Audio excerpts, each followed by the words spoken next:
and all that. Actually, Jesus frees us.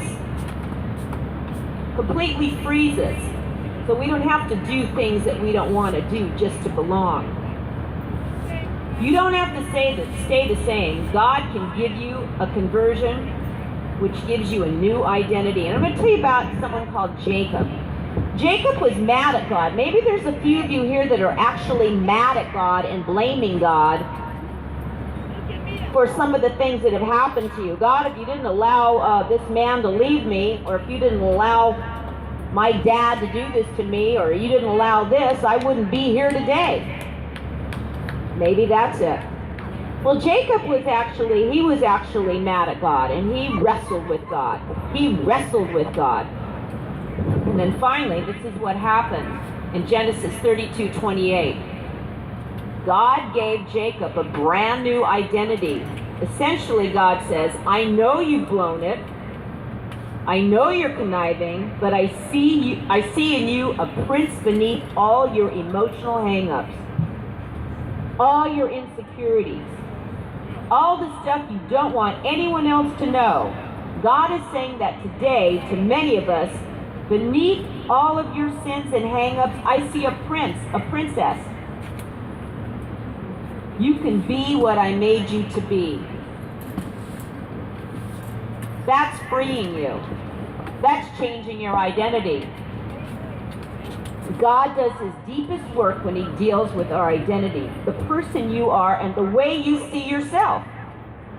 God does his deepest changes in your life by changing the way you see yourself. And I remember when I was very young, I saw myself as pretty insecure, pretty small, pretty dirty actually, because every time some men in my life, I could be a doctor, it was my own dad, it went on and on, it's a parade of people. A date I went out and I had a date rape, I mean all kinds of strange things. But I just figured I just must be disgusting to have people act like this around me. So my image of myself was pretty low, and I just would hide behind it. And I was trying to people please.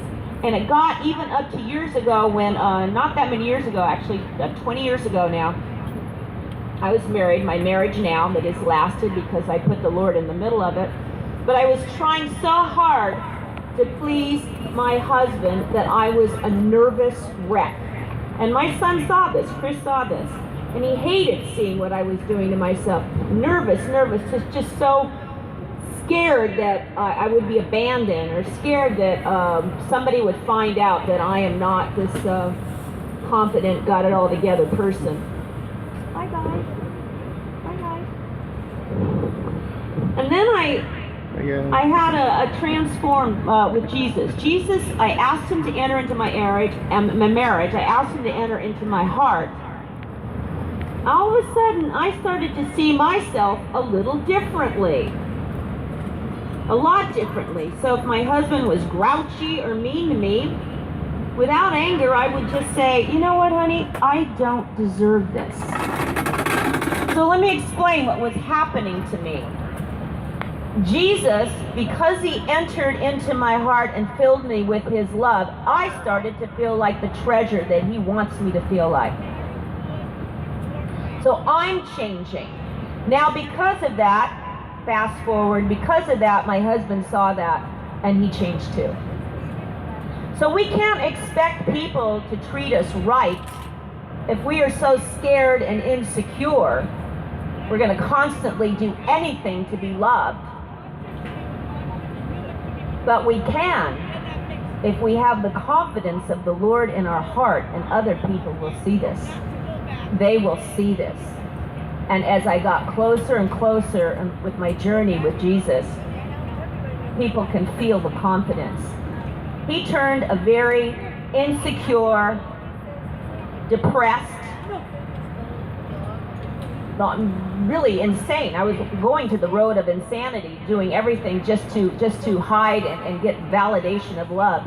A very sad, pathetic female, to now a confident Christian woman that has a very wonderful marriage, 2 amazing children, grandchildren, and I'm here with the joy and the love of the Lord in my heart. And that's because I allowed Jesus to transform me. So don't be scared about being transformed or asking Jesus to come into your heart. Don't be scared. Welcome it. You finally will have joy in your heart. You won't be scared anymore. You're not a slave. You're not a slave. So God says, let me show you how I see you.